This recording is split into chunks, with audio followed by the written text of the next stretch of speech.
everybody, and welcome to another episode of Connect the Knox.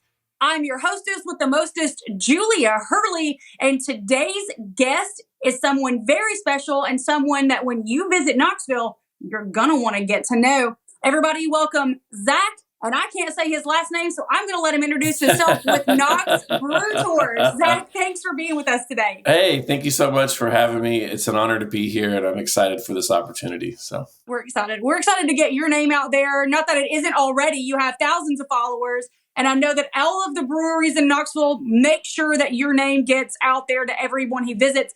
Tell us a little bit about how you got started in Knoxville, kind of what you do and what makes it so important. Yeah, so my family moved here when I was 3. So I wasn't born here, but I've pretty much lived here. This is my home. It was the summer of 2014. I was kind of at a crossroads in my life. I didn't know which way to go, what to do. The world was my oyster, if you will. I knew that I loved Knoxville. I knew that I loved beer, and I loved meeting and talking to new people. That summer, I got a chance to visit Asheville, North Carolina, where we took a guided brewery tour. And I realized that a guided brewery tour was the way for me to explore all 3 of those passions simultaneously. So that summer, I decided that's what I was going to do. I bought a bus off Craigslist. I took a 4-week course at Pellissippi to learn how to build a website. And I convinced 3 of the 4 breweries at the time. That's right. There was only 4 breweries in Knoxville in 2014. 3 of them agreed to let me bring people into their space and teach them about how beer is made and who makes it and why they make it and what makes each of these businesses so unique. And that was the birth of Knox Brew Tours. It's kind of hard to imagine that was just over 9 years ago. We were about to be celebrating our 10-year anniversary. Yeah. So we're celebrating together. I started my real estate firm 10 years ago. And 10 years ago is when I met you with Lacey. Yes. I love that. So I remember that. And I remember, and I'm going to tell a story, and I'm going to get back to your thing, but I'm going to tell a story so that people really understand how above and beyond you go, right? So I'm not aware of anybody else that does what you do in Knoxville, and don't mention them if they do. I remember during COVID, I had a friend of mine visit me from Denver. And there was no tours, and there was really nothing to do in Knoxville. We weren't necessarily shut down, but we weren't wide open. And I called you and I said, my friend's here from Denver. He really wants to go visit some breweries. I know you can't put people on a bus. I don't know what to do. And you said, I'm going to call you back in an hour. I'm going to come up with something cool for you. And you got bicyclists together and you got the breweries to agree just for my friend to be able to take some tours with you all. He still talks about that all over the country, about how important it was for Knoxville Brew Tours to have done that for him and made him feel so special and welcome. So everything that you do, your passion, really comes out in the experiences that people have. I want you to do that. I really appreciate that. That means a lot. I mean, our mission statement from day one has been to connect people to our city, to our brewing community, and to each other. And we've been very lucky and fortunate to, I feel like, accomplish that mission. The more you understand a product, the more likely you are to make it a part of your life. And there's a lot of power in knowledge. And so when we teach people how beer is made, who's making it, and kind of what makes those breweries unique, it really deepens your appreciation and your understanding of your community, of your neighborhood, and of that product that they're creating. I remember Knoxville being no breweries. I remember there being nothing here, no opportunity for growth. And Knoxville is on par with beating Asheville per capita for breweries. So tell us who those first 3 tours were with. Yeah, so it's kind of crazy because they don't fully exist today the way that they did then. So our first 3 breweries were Black Horse, which at the time was at Bearden. They're now relocated to Alcoa. We went to the Smoky Mountain Brewery location inside of the Calhouns on Bearden Hill, which is where Smoky Mountain Brewery began. It's such a cool story. Smoky Mountain Brewery is like one of the top 10 largest brew pub concepts in the United States, and most people don't realize that. And then the third brewery that we worked with was Sawworks Brewing Company, who is no longer with us, is not in business anymore. And that was really what started it all, was those 3. After that, we added Blue Tick in Maryville, which was a lot of fun, also no longer with us. And then we added Crafty Bastard, and then Alliance, and then Schultzbrow, and then Balter, and then Pretentious, and it just kept getting bit crazier and crazier. Then Last Days of Autumn, and then, now today we work with just over 19 breweries. How many does Knoxville actually have? That's a great question to ask. It depends. I hate to be a technical nerd about this. It kind of depends on your definition of a brewery. For example, I love the folks in South Knoxville Highwire Tap Room. They don't produce on site.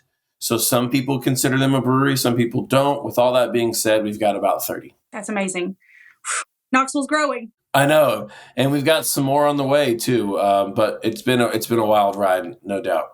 That's been amazing. We had our last television show that airs next month. We filmed it with Pretentious Beer. Oh, yeah. Matthew and the crew over there. Incredible. To my knowledge, it is the only place in the world that you can drink beer brewed on site out of glassware blown on site. It's really unique and special, and we're so lucky to have them in the Old City. Well, they're lucky to have you, and they mentioned you several times during the conversation. Look, you got to I'm like, I know Zach. I need to reach out to Zach.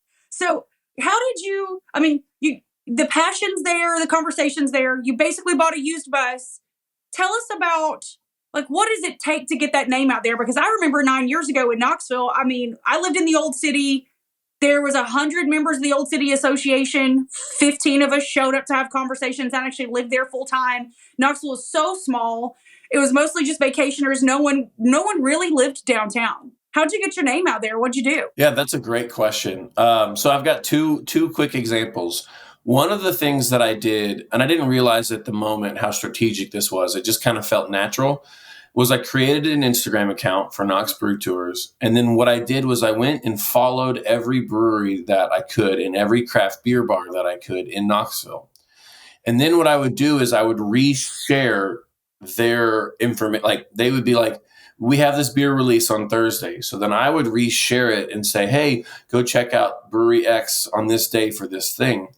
And I did this for about 4 to 5 months. And my thought process was, surely the owners or the marketing person will see that there is this ally that's trying to help grow their business. And once I walked in the door and made my first initial introduction, my hope was that they would already have a positive impression of who I am and already see me as someone that's there to help grow their business. And that worked really well. That helped me get my foot in the door with Black Horse and with Sawworks Brewing Company. Another thing early on was, I was living downtown. I was single. I had a bus. I had a lot of free time. And any opportunity I could to physically help these breweries, I would. So for almost a full year, I would transport. So in the early days of Crafty Bastard, they were driving the brewer's Toyota Camry up the road to Fanatic to get their kegs washed. And the brewer would have to take 6 or 7 trips because he could only fit so many kegs. This was before Crafty had a van and before they had really expanded. So every Sunday I would pull my bus up. We'd load up 30 empty kegs. I'd take them to Fanatic. They would clean the kegs and I'd bring them back. And little moments like that of dedicating my time and energy and resources to helping these breweries out really helped develop those relationships. One more quick one. The way I met Matthew at Pretentious, just they hadn't even opened to the public yet, and they were going to do a Christmas sale. So I showed up to the Christmas sale 2 hours early, and Matthew was like, sorry, we're closed. We're not open yet. And I said, my name is Zach. I run a brewery tour company, and I'm just here to help you guys. And he's like, what do you mean help? I'm like, I know this is a big sale. I want to welcome you to town. What can I do? And Matthew's like, oh, I need these boxes stamped and I need to wrap those things over there. So I spent 2 hours helping them prepare for this winter sale. And during that time period, got to know them, got to know their glassware, and developed a friendship and a relationship from that point forward. I really love that, by the way. It's what built downtown Knoxville before downtown Knoxville was built. I get that. Yeah, that makes total sense. Yeah. I know how many families in Knoxville tried to bring downtown Knoxville back. How many generations of people continued to pour money and effort and energy into downtown Knoxville. And somehow within just a few years, it would crumble and would fall apart. And we just could not get downtown Knoxville going. And then all of a sudden, community people came in and built it together, and this popularity and this conversation. And it wasn't necessarily money. It was time and energy. Yeah, energy and effort. Yeah. I do have to admit, it was 2015. I started the tours in 2014. In 2015, I made a conscious effort to find a way to move downtown. I felt like it was going to be necessary to grow this business to be like literally corners away from the breweries that I was working with. I think that was imperative. If I had stayed in West Knoxville, just that 20-minute drive. I know it's like nothing, but it is a barrier that I think would have made me less accessible. And moving downtown has been one of the best decisions I've ever made. Yeah, I talk about that a lot. Like we lived downtown forever. I mean, we lived downtown when no one wanted to live downtown, and we supported every business. And I had an entire week schedule, right? So Jig and Reel's closed on Monday, so we don't go Jig and Reel on Monday. And Crew was only open on this many days, so these are the days we went to Crew. This is the day we had the entire system down to support every single business in downtown Knoxville on their day. Yeah, I love that. Yeah, Jig and Reel's still closed on Mondays. I know. I hate it. Open back up. Yeah. But I mean, every single Monday was Crew Day because you knew that Jig and Reel was closed. There was only 4 restaurants. You had 4 choices. So those were the good old days, man. Yeah, just about every year, except for COVID year, the last 5 or 6 years, I drive the entire Jig and Reel crew to a Smokies game and back on a Monday. It's kind of one of their I guess holiday party things. It's one of my favorites. So tell us, has your bus gotten bigger? Is it still the same one? What are we doing? It's a great question. So we started off with an original bus named Kathy. Kathy is named after my aunt. She passed away of breast cancer the summer before I started Knox Brew Tours. And she told me that anything I could put my mind to, I'd be successful at. So I named the bus after her. We still have that vehicle, but it's not running. We took it off the fleet just after COVID. It's a 34-year-old bus, and we just wanted to make sure everyone's safe. And it's an old diesel, so we don't have that vehicle anymore. We did get a second bus named Bernie, which is short for Bernadette, named after my grandmother on my dad's side. And we actually decided recently to donate Bernie to the Drop-In. The Drop-In is a new business that hasn't opened yet. It's a campground in South Knoxville, just 10 minutes away from downtown. And they're converting that bus they're putting bunks in it, and you'll be able to rent it out and camp in it overnight, which is going to be really, really cool. And we're currently now operating just one vehicle, Harvey. It's a high top van. And that vehicle is named Harvey after Harvey Dent from Batman, also known as Two-Face. One of the best characters in Batman ever. So one side of the van looks different than the other side of the van, so that's why we called it Harvey. There's also a dent on the front bumper, so Harvey Dent. It just kind of made sense. And I will admit, 2019 was our best year. I mean, we were just crushing it. We went into the beginning of 2020. All 3 vehicles were being used. We were running 8 to 10 tours a weekend. I mean, we were buzzing along. Since COVID, we went just over 500 days without running a brewery tour because of COVID. Even though the restrictions were starting to get lifted much sooner than that, we took people into brew houses, and a lot of the brewers weren't comfortable with strangers being in their workspace, and that's very reasonable. We haven't quite fully recovered since then, but we're still operating with one bus, Harvey, and we're doing as many walking tours as we can as well. Well, tell us about the walking tour. Oh, the walking tour is so much fun. So if you ever just driven through a city, like take Chicago or New York City, you can drive through, you can look at the buildings, you can see the cool things, but you can't really feel a city unless you're walking through it. The smells, the sounds, the culture, the pace, the beat of the heartbeat of it. So I love our walking tours because not only do we really get to feel the city of Knoxville, but we stop along the way. We hired Jack Neely when we first started, Jack Neely, the famous Knoxville historian.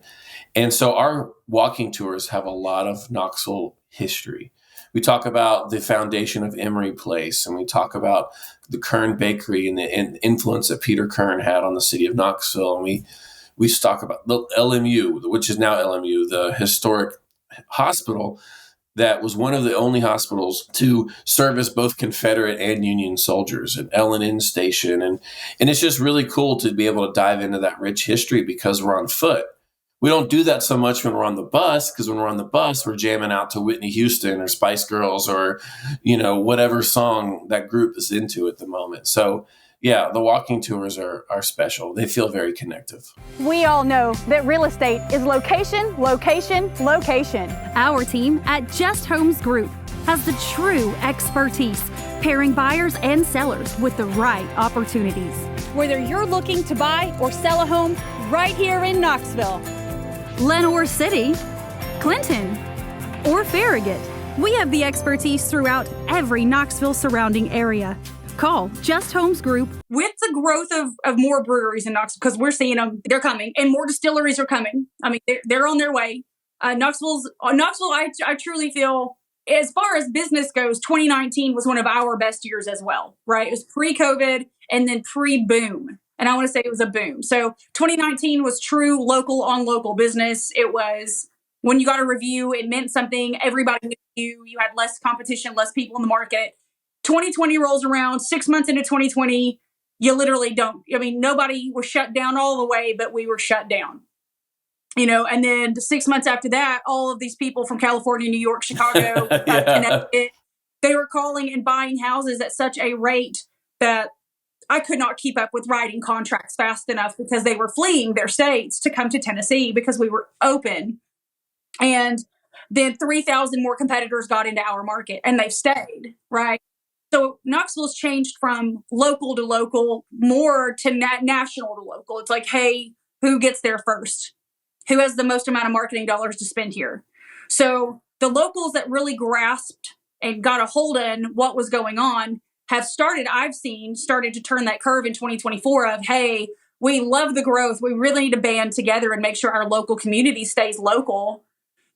It's very relevant to make sure that we don't push out too many local breweries or too many local businesses. Yeah, I mean, commercially, you saw very little outside money in 2019. But the secret is out, and you're starting to see developers from Nashville, developers from other places building more residential spaces, building more business spaces. And there's a challenge there. Part of me is like, let's go, bring it on. Come be a part of this amazing city and this amazing part of the country. And the other part of me is like, you're welcome here. As long as you don't try to change whatever the reason is you moved here, make sure you're not changing that thing. Make sure you're not, just keeping it Knoxville. Yeah. So my question to that is, and encouragement on top of that is, what can the local community do to support you? However, I want to say that to say this is a national podcast. We get 17,000 listens a month. Our television shows at about 4 or 5 million a month. So we want to make sure that the national community, when they visit Knoxville, if they immediately think of who can I take a tour from, we want them to think of you. So what can we do to encompass in your mind to best support your business, that locality, but welcoming the outside? Oh yeah, I love that. That's a great question. I know it seems kind of simple, but like 2 things that I think someone can do immediately from their phone, from where they're sitting, that helps any small local business. It's so silly. It's so simple. Literally follow them on social media so that you can keep up with what they're doing. And if you've taken a tour or you have patronized that business, any small business will tell you how far and how much a review means to their business. Just a simple digital feedback of your experience. We also own a craft beer bar downtown called Knox Brew Hub. And when we get visitors from out of town inside the bar, I always ask them, how did you find out about us? And 9 times out of 10, they said, I searched beer near me on Google. And the more reviews that we have, the more likely we are to pop up when they do that search. So I can't stress enough, like every small business you care about on social media, and if you have patronized them, leave them a review. They're massive. Where's the Knox Brew Hub? Where's that? So Knox Brew Hub, it's right around the corner from Market Square on Union Avenue, next to the historic Oliver Hotel. We called it Knox Brew Hub because it's where all of our public tours start and end. It's the hub for the tour company. We have 100% local tap beer wall. So every single beer we sell on draft is made in Knox County or counties touching Knox County. The largest selection of local package. We have a map on the wall. We're the headquarters for the Knoxville Ale Trail. And I don't want to be your only stop when you come to Knoxville for beer, but I want to be your first stop. Come to Knox Brew Hub. Let us ask you questions. Are you on foot? Are you in a car? How much time do you have? Do you have a dog? Do you care about the football game? Are you hungry? Do you have give me all those answers, and then we're going to point you towards which brewery we feel like is going to maximize your craft beer experience in Knoxville. I know exactly where you are now that you said it, because we shop for the dog at the little dog store. Yeah, City Fido. Yeah. Yeah, and that's so for people that aren't from here, as a visitor, as someone who's from Knoxville, lifelong Knoxvillian, lived in downtown, watched it grow, moved out west, understands your separation anxiety. Yeah. We are also looking to move back toward downtown. Just to stay involved. We miss our friends. We miss being invited to the restaurant business openings because people feel like we've moved so far away. We really miss being connected to Knoxville with the show and the podcast and the business. Obviously, we need to be out that way.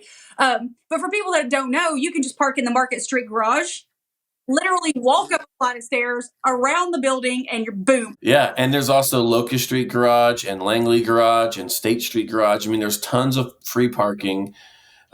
And we're surrounded by the highest density of hotels as well. So it's very walkable from people who are visiting. And it's great. My parents still live in West Knoxville, and I jokingly call it East Nashville. And sometimes I'll tell my mom I have to stop in Cedar Bluff to get a hotel room just to break up the trip when I go. I love West Knoxville. I grew up in West Knoxville, but West Knoxville and downtown Knoxville feel like two different cities. With different sort of like kind of cultures and heartbeats, and they both are unique in their different ways. But yeah, downtown's got my heart. What is that brewery or maybe they're just a tap room? I don't know. That honestly, I've been there 5 times and don't know the answer to this question, so now I'm embarrassed. It's across from Calhoun's out west. Okay, so yes, that's Crafty Bastard West. Yeah, they're really good. Yes, and they've got Hole in the Wall Pizza out there. And then you've also got Honeybee Coffee and Brewery. And then there's Orange Hat off Hardin Valley. We have not yet made it there. But Honeybee, it's easy for us to make our Costco trip and then just be like, whoa, Costco wore me out, time for a beer, and just go across the street. And then Zool opened their second location out in Hardin Valley. And then you've also got Abridged headquarters at Cedar Bluff. So West Knoxville's got a lot more beer now than it did just 3 years ago. I think the effort's being made to make sure that the outside world understands that Knoxville is open for business. We're open for visitors. And the number one thing about my podcast is we want to connect Knoxville to the nation, not nation to Knoxville. We want to make sure that people in Knoxville are out there for people to know, hey, please frequent these local businesses. It's very important that we keep them here. I love that. Thank you. Well, we love you. And again, you have huge fans in Denver that talk about you all the time. I've been to Denver a few times. I could talk to you all day long about your business. We're so proud to know you. We're so proud to know that you've grown. What can we do to contribute back to you? So you're down to Harvey, okay? You're doing walking tours in Harvey. So you got walking tours Harvey. And I know that Knoxville's pitched, and I'll touch on it very briefly, the pedal cars. I know I hate them. I'm just going to throw that out there. Nashville was ruined when pedal cars got approved. People love them. I'm not a fan. I know that Knoxville's batting that around. Is there a way for you to get in and take the market on that before it gets out of hand? I have looked into the pedal taverns. They came across my computer many years ago. The city of Knoxville has a few laws in place that are going to make it difficult for pedal taverns. One of them is that if it's motor assisted, it will require the participants to wear a helmet, which isn't as much fun for what people's expectations are for that. Secondly, you're not allowed to have an open container on a quadricycle. That's literally written into law as well. The thing about the Nashville ones is the no helmets. You don't have to have a helmet and you can drink. We don't have that option here in Knoxville. So it sort of becomes just a means of transportation. What I think makes us unique is the relationships and the access. We are not just a transportation company. We are a fully guided brewery tour experience. We'll take you into the brew houses and give you access to areas that are closed off to the public, that are only accessible to employees. And I think that's what keeps us in business and what keeps us unique and keeps us special. Private tours are the best way. If you can get a group of 8 to 12 people, we can completely customize the experience, the pickup, drop off, the breweries, where you want to go, every aspect of it. And so I think it's all about our relationship with the breweries. It's very strong, and we're very lucky. Oh, we are lucky to have you, honest to goodness. And every brewery you go to brags about you, as they should. Thank you. All right, I'm going to do a few random questions here. Okay. When people visit you, not necessarily visit your business, but when people from out of state visit you and they've never been to Knoxville before, outside of breweries, where's your first place you take them? Ooh, I am obsessed with, I know this, it's not really, it doesn't really embody the spirit of Knoxville, but Senior Taco is just my favorite restaurant. Just love their salsa bar, and I love their seafood influence, and I like taking people to Senior Taco. I also really enjoy taking people to Kefi. I think Kefi is a great experience in the old city. If there's a show at Barley's, I don't even care who's playing. Barley's books great musicians that I think really embody the spirit of East Tennessee. So I love taking people there for a show. Jig and Reel, as we mentioned a minute ago, is a great spot. We're definitely going to walk around Market Square. Definitely going to check out the Sun Sphere. And then I'm proud to be a part of the University of Tennessee. So whenever people visit, I always like to give them a little driving tour of the hill and the stadium. And we do UT tours as well. And I literally put a Post-it note in my window. Please don't tow me. Yeah. I couldn't find parking. Yeah. I'm here for 15 minutes. For 15 minutes. Yeah. I like showing off our campus. I'm proud of it. Yeah. Our campus is gorgeous. Mm-hmm. We're very, very lucky. Okay. All right. Favorite grocery store? Ooh, favorite grocery store. When I lived across the street from Three Rivers, I was there 5 days a week. I mean, I ate off. It was like I was back in college, and they were my cafeteria. Anytime I needed anything, I would just walk across the street and get it. I feel like such an old person when I say this. I'm Fellini Kroger through and through because I know where everything is. I get so mad when I go to a different Kroger and I'm like, I don't know where stuff is. I feel like such an old man. But do you know the history behind the name Fellini Kroger? Have you heard this before? No. So Fellini is an author that wrote books, and his books were known for having strange characters. So people always say that the folks that shop at that Kroger are strange characters. And that's where it got the name Fellini Kroger. It had its own Facebook with they had a bird stuck in there for like 3 years. It had its own Twitter account. I mean, it's bizarre, but that's where I do all my grocery shopping. So I love it. I love it. It's like a little home, a home from away from home, I guess. Here's some really great stories. Okay. Knoxville's best kept secret, according to you? Ooh, I think it's Imes Nature Center. Same, yes. Yeah, and Meads Quarry, Baker Creek. I mean, the whole urban wilderness is just this. It is an unbelievably well kept, beautiful, close to downtown adventure land. I don't know what else to call it. You want to swim, hike, climb, ride your bike. Be in the river, be in a quarry, take your dog, take your family. I mean, it's just. Now that you mention it, the last time my family visited, that's exactly the first thing we did was we hiked around Meads Quarry. And I think you go to a lot of downtown areas, other downtowns, and there's nothing like it. Knoxville and Asheville, I would say, are very similar in that ability. Yeah. But Knoxville is still closer. I mean, even in Asheville, you really need to drive a little, like 20, 30 minutes. In downtown Knoxville, it's like 5 seconds. It's so cool to feel so far away from urban life, and yet you're 10 minutes. It's a treat. And then House Mountain, which is a little bit of a drive. House Mountain is gorgeous as well. Yeah. We hiked that during COVID because it was one of the only trails that would have stayed open. Yeah, no, that's a glute workout and a half right there. House, it's straight up and straight down. It's like the chimneys. Yeah. All right. Well, I've now gone over my time because I love speaking with you. It's one of my favorites. Give everybody here a rundown of how they can find you, where they can find you, what days you're doing tours. So KnoxBrewTours.com or KnoxBrewHub.com. Try to keep it super simple. We run most of our tours on Fridays and Saturdays, but we can run walking and private tours 7 days a week. I love that. And that's what you are on Instagram, Facebook, all the good stuff. Exactly the same. And throw a phone number out there, 865-951-6883. Love it, Zach. Thank you so much for being with us today. Hey, thank you. Viewers, thank you so much. I'm Julia Hurley, your host, Connect the Knox, connecting Knoxville to the nation. Until next time, bye, everybody. Bye. Thank you for tuning into the show. Make sure to like and subscribe. Leave a 5-star review on your podcast player of choice.